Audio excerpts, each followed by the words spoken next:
میرے لیے، آپ کے لیے، پہلے مسلمان سے لے کر قیامت کے پہلی گھڑی تک اور اس کائنات کی آخری گھڑی تک ہر مسلمان کے لیے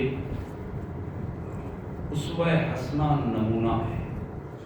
لقد کان لکم فی رسول اللہ اسوۃ حسنہ، ایک بہترین نمونہ۔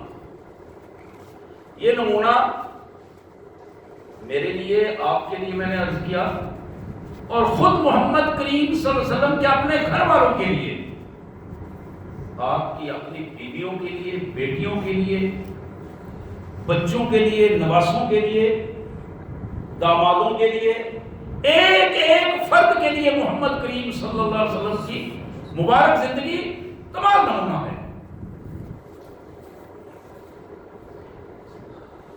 میں حدیث مبارک پڑھ رہا تھا، ابھی جمعے سے پہلے بیٹھا تھا تو مشکات شریف پڑھ رہا تھا۔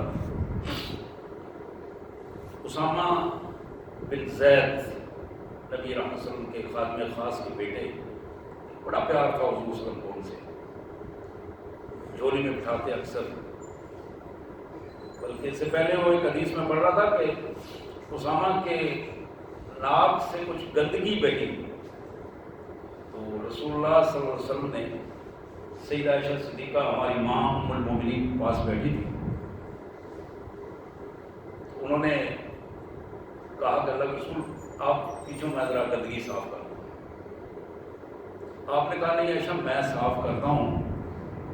اسامہ کی ناک صاف کی اور ساتھ فرمایا عائشہ میں اس کو پیار کرتا ہوں اور تم بھی اسے پیار کرو۔ یہ وہ چھوٹا بچہ تھا جو رسول اللہ صلی اللہ علیہ وسلم کی گود میں پلا تھا، اور بڑے پیار سے کبھی کبھی آپ کہا کرتے تھے کہ اگر اسامہ میری بیٹی ہوتی تو میں اس کے خود بال سنوارتا اور اس کو خوبصورت کپڑے پہناتا۔ لیکن پیار کی کیفیت جو ہے وہ چھوٹے بچے کو گود میں لے کر آپ کو سمجھا۔ تو یہ جناب اسامہ کہتے ہیں کہ میں رسول اللہ صلی اللہ علیہ وسلم کے پاس بیٹھا، باہر سے دو بندوں نے اجازت طلب کی اندر آنے کی۔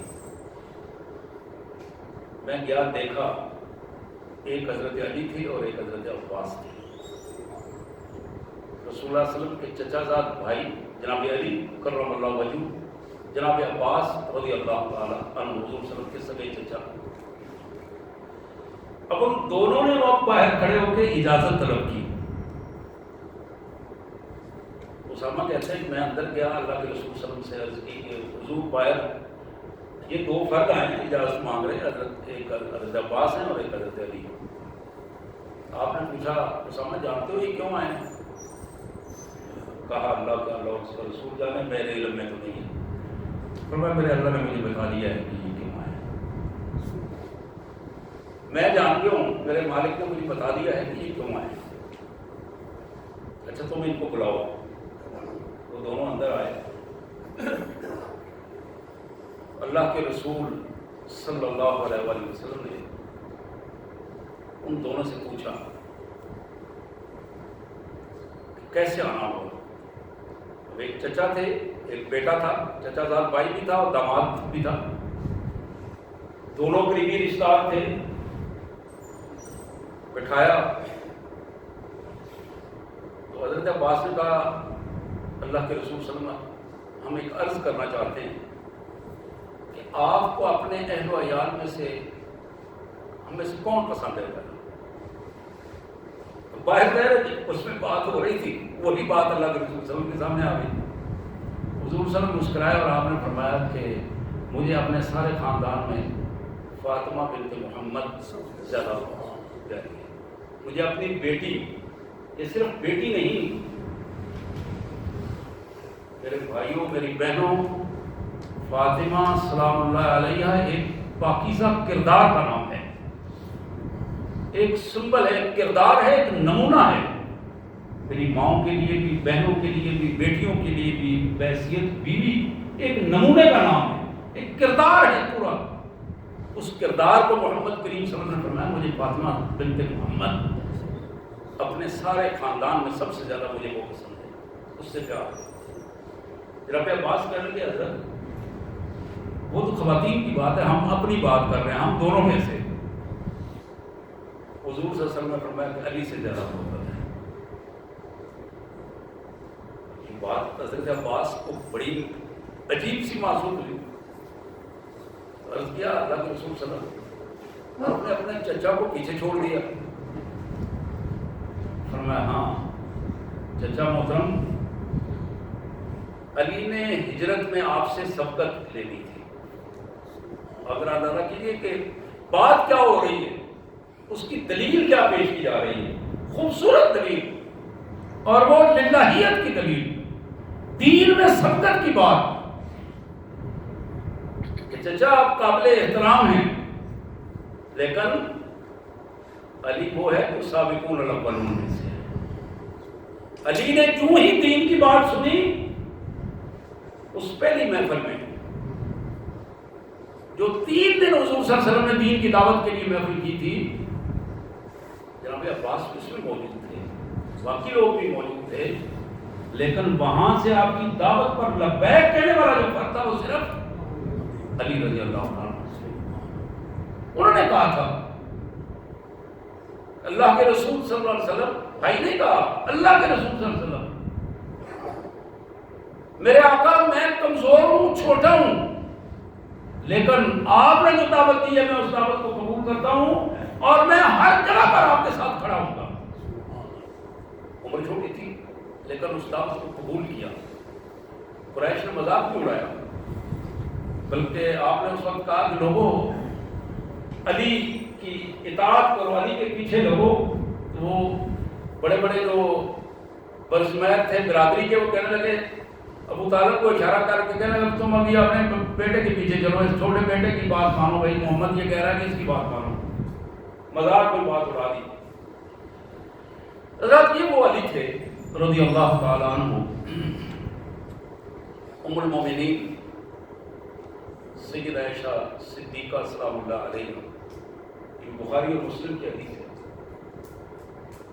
کہتی ہے کہ میں نے ایک دن پیارے آقا صلی اللہ علیہ وسلم سے عرض کیا, اللہ کے رسول صلی اللہ علیہ وسلم اس وقت کے جو لوگ موجود ہیں ان سب لوگوں میں سب سے زیادہ آپ کو محبت کس سے ہے؟ آپ نے فرمایا فاطمہ بنت محمد سے.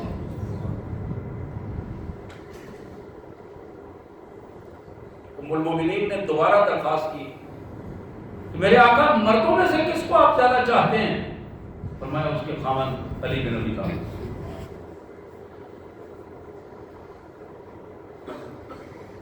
میرے آقا کی زبان سے کبھی بھی اللہ کی مرضی کے خلاف کوئی بات نہیں نکلی. یہ ہمیں علم ہونا چاہیے اس کا, یہ قرآن کا ارشاد ہے. سورہ نجم کے یہ الفاظ ہیں, وما ينطق عن الهوى ان هو الا وحی یوحی. یہ بڑی گندی اور کمزور سوچ ہوگی کہ بندہ یہ سوچے یا اپنی بیٹی یا اپنے داماد کے والے سے بات ہو رہی ہے. نہیں نہیں نہیں, یہ فیصلے رب کے ہیں. جو میرے آقا کی زبان سے بات نکل رہی ہے, محمد رسول اللہ صلی اللہ علیہ وسلم کی زبان سے مبارک سے بات نکل رہی ہے, یہ رب کے فیصلے ہیں اور یہ اللہ کے پسندیدہ لوگ ہیں. حضرات یہ جو 2 آیات میں نے پڑھی ہیں, مسلم شریف کی ایک حدیث مبارک نام ہے سعد بن ابی وقاص, بڑے جلیل القدر صحابی رضی اللہ تعالی عنہ, فرماتے ہیں کہ لما نزلت حاصل آیا ندو ابنانا و ابناکم ولی, سورہ آل عمران کی یہ جب آیت اتری, دعا رسول اللہ صلی اللہ علیہ وسلم علیاً و فاطمةً و حسناً و حسیناً فقال اللہم ہؤلاء اہل بیتی. یہ آیت جب مباہلے کی آیت اتری, یہ مباہلہ نجران کے عیسائیوں کے ساتھ مباہلہ تھا اور مسجد نبوی میں تھا. وہ ایک پورا وفد تھا جو نجران سے آیا تھا رسول اللہ صلی اللہ علیہ وسلم کے ساتھ بحث و تمیز کرنے کے لیے. بات ان پر واضح ہو گئی تھی, اب وہ ہٹ دھرمی پر اترے ہوئے تھے. تو ہٹ دھرمی کا جواب اللہ نے یہ دیا, میرے رسول تم بھی ان کو بتاؤ کہ اپنے بچوں اور خاندان کو لاؤ, ہم بھی اپنے بچوں اور خاندان کو لاتے ہیں, آؤ مل کر ایک دعا کریں کہ ہم میں جو جھوٹا ہے اس پر اللہ کی لعنت ہو. محمد کریم صلی اللہ علیہ وسلم نے جناب علی کو بلایا، سیدہ فاطمہ سلام اللہ علیہ کو بلایا، جناب حسین جناب حسن کو بلایا، اور یہ افراد بلا کر پھر اپنے مالک کے حضور دعا کی، یا اللہ یہ وہ لوگ ہیں جو میرے اہل بیت کے ساتھ ہیں، گھر والے تو گھر والے ہیں، تو ان کے ساتھ یہ بھی شامل ہیں، میں ان کو یہاں اس میدان میں لا رہا ہوں، میرے مالک میں ان کو پیش کر رہا ہوں۔ اور حدیث میں یہ الفاظ آتے ہیں کہ جب عیسائیوں نے یہ دیکھا کہ یہ لوگ آ کر بیٹھ گئے، حضور صلی اللہ علیہ وسلم تو اپنے بچوں کو لے آئے ہیں، یہ دو معصوم بچے ہیں، ایک خاتون ہے اور ایک جناب علی ہیں اور خود رسول اللہ صلی اللہ علیہ وسلم ہے، تو حدیث میں آتا ہے کہ وہ پھر اس مباحثے سے بھاگ گئے، اس میں شامل نہیں ہوئے۔ پھر وہ سکت نہیں رہی کہ اب ان لوگوں نے اگر اللہ کے حضور یہ دعا کی تو اللہ کی لعنت کا مصداق کون ہوگا؟ اور یہاں جب ایک دفعہ وہ بددعا ہمارے حق میں قبول ہو گئی تو پوری دنیا کی تاریخ کا ایک حصہ بن جائے گی۔ اسی طرح یہ دوسری دعا، یہ دوسری آیت جو میں نے آپ کے سامنے پڑھی سورہ احزاب کی آیت 22ویں پارے میں، یہ دوسری تیسری آیات ہیں، اس کے بارے میں سیدہ عائشہ صدیقہ سلام اللہ علیہا ام المومنین، یہ بھی مسلم شریف کی حدیث ہے، مشکات میں موجود ہے، ام المومنین فرماتی ہیں خرج النبی صلی اللہ علیہ وسلم غداۃ وعلیہ مرط مرحل من شعر اسود، نبی اکرم صلی اللہ علیہ وسلم ایک دن صبح صبح نکلے تو آپ کے اوپر یہ ایک بڑی چادر تھی جو کالے رنگ کی تھی، جو کالے بالوں سے بنی ہوئی تھی، فجال حسن ابن علی، تو آپ گھر میں ادھر ہی بیٹھے تھے تو حضرت حسن بن علی رضی اللہ عنہ آئے، فادخلہ، آپ نے ان کو قریب کیا اور اپنی چادر کے اندر کر لیا، ثم جاء حسین، ان کے پیچھے حسین چھوٹے تھے، وہ ذرا آہستہ آہستہ چلتے ان کے پیچھے آ رہے تھے، فدخل معه، جب حسین قریب آئے تو ان کو بھی دوسرے ہاتھ سے آپ نے اپنی چادر کے اندر کر لیا، ثم جاءت فاطمہ، پیچھے بچوں کی ماں آ رہی تھی سیدہ فاطمہ الزہرا سلام اللہ علیہا، فادخلہ، بیٹی کو بھی چادر میں ساتھ بٹھایا، ثم جاء علی، پیچھے حضرت علی آ رہے تھے، جب وہ قریب آئے فادخلہ، ان کو بھی چادر میں ڈھانپ لیا، اب رسول اللہ صلی اللہ علیہ وسلم تھے اور یہ چاروں افراد تھے، قال انما یرید اللہ لیذھب عنکم الرجس اہل البیت ویطہرکم تطہیرا، یہی آیت آپ نے تلاوت فرمائی، یا اللہ وہاں تو میرے مالک آپ نے میری بیویوں کے بارے میں، گھر والوں کے بارے میں بات کی ہے،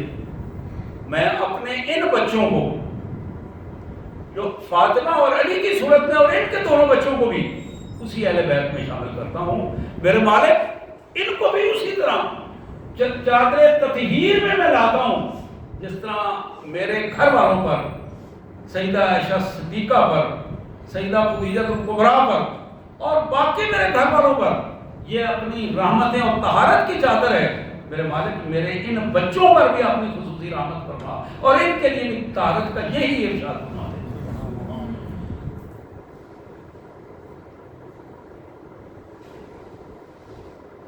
مسلم شریف میں ایک دوسری حدیث جو جناب زید بن ارقم،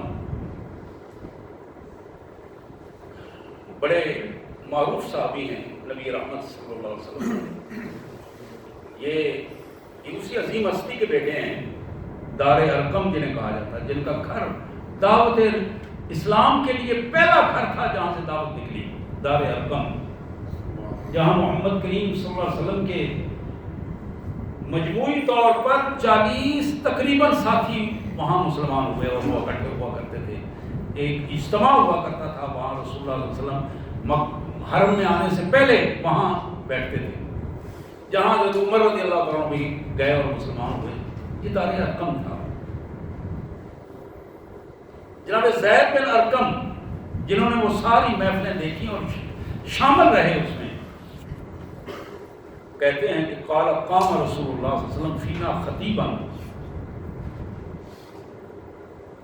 بمائن یدعا خمن بین مکہ والمدینہ۔ ہم ایک دن خم نامی ایک کنواں تھا جو مدینہ منورہ اور مکہ مکرمہ کے درمیان ہے، وہاں تھے کہ نبی رحمت صلی اللہ علیہ وسلم کھڑے ہوئے اور آپ نے خطبہ ارشاد فرمایا۔ اس کنویں پر باقی سارے لوگ بھی تھے، جن لوگوں نے عرب کا ماحول دیکھا ان کو معلوم ہے کہ وہاں پانی کی کتنی اہمیت ہے صحراؤں میں، اور کس طرح جب جہاں کہیں پانی صحرا میں نظر آتا ہے تو وہاں لوگ بیٹھتے ہیں اور وہاں اسٹے کرتے ہیں اور وہیں اس کو اللہ کی رحمت سمجھتے ہیں اور وہیں اپنا سکون کی پوزیشن ہوتی ہے۔ وہاں خم پر ہم بیٹھے تھے کہ رسول اکرم صلی اللہ علیہ وسلم نے ہمیں خطبہ ارشاد فرمایا۔ فحمد اللہ، اللہ کی تعریف بیان کی، وثنا علیہ، اللہ کی ثنا بیان کی، ووعظ وذکر، اور آپ نے اللہ کی حمد اور تعریف بیان کرنے کے بعد ہمیں نصیحت کی، واعظ کیا، تذکیر کی، اور کافی دیر اس سلسلے میں آپ نے گزارا۔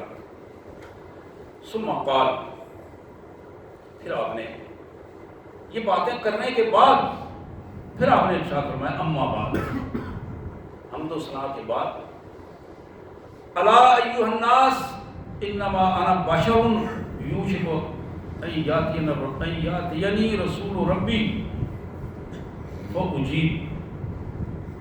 لوگوں، جس طرح تم انسان ہو، اللہ نے مجھے بھی انسانیت کی انہی تقاضوں کے ساتھ پیدا کیا ہے،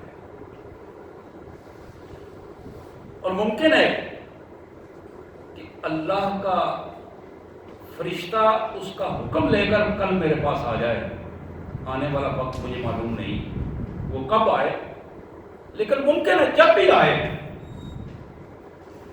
میں وہ اجیب، میں اسے قبول کروں گا، اس دعوت کو قبول کروں گا۔ دوسرے لفظوں میں وقت تھوڑا ہے، اللہ کے رسول کا فرمان تھا کہ وقت تھوڑا ہے، نہ جانے کب موت آ جائے، تو میری بات ذرا توجہ سے سنو۔ یہ وہ مفہوم تھا جو آپ فرما رہے تھے۔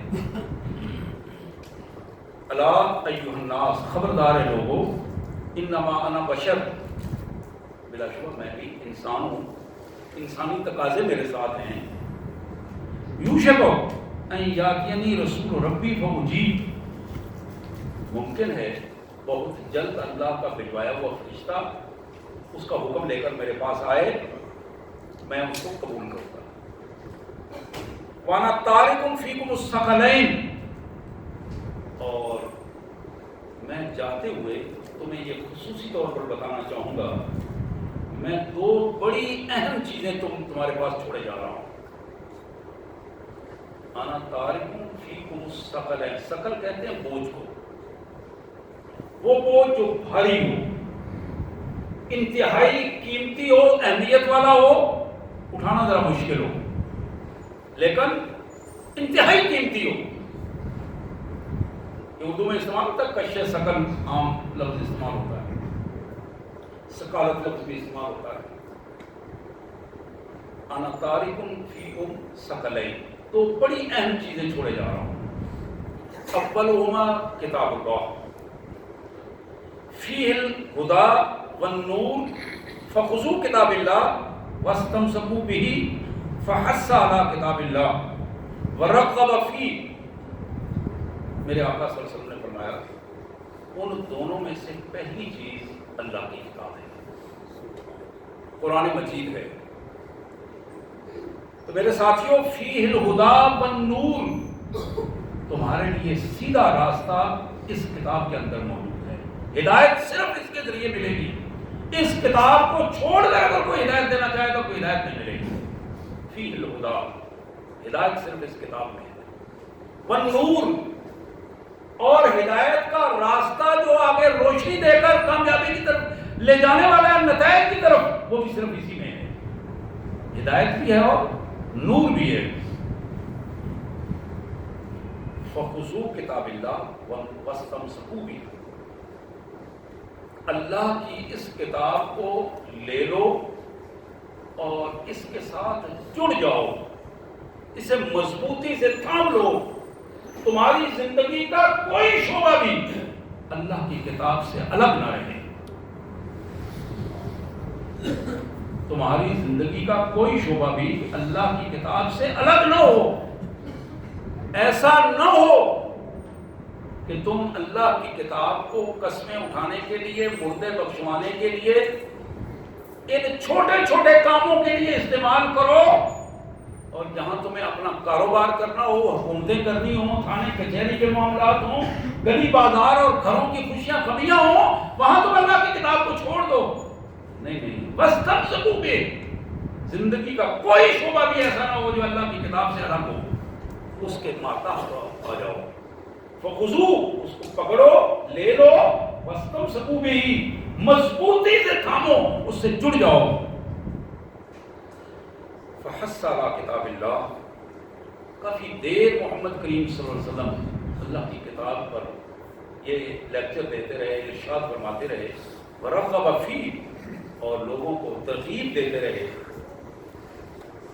ثم قال، پھر آپ نے ارشاد فرمایا، وَأَهْلُ بَيْتِي، یہ دوسری چیز ہے جس کے بارے میں توجہ دلانا چاہتا ہوں، وہ میرے اہل بیت ہیں، میرے گھر والے ہیں، میری بیوی یہاں ہیں، میرے بچے ہیں۔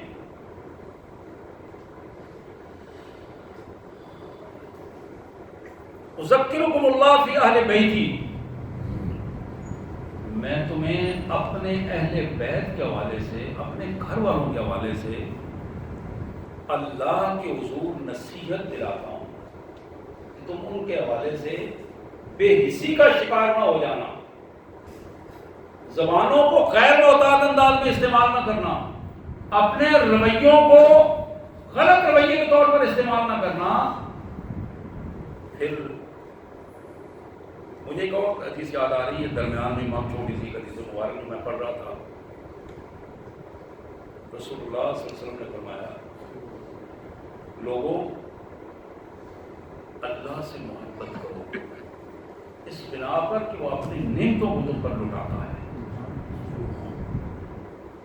ایک ایک نعمت کو دیکھو اور پھر اللہ کی سے محبت کرو، اور دیکھو کہ اللہ تعالیٰ بغیر قیمت کے اور بن مانگے کتنی نعمتیں تمہیں دے رہا ہے۔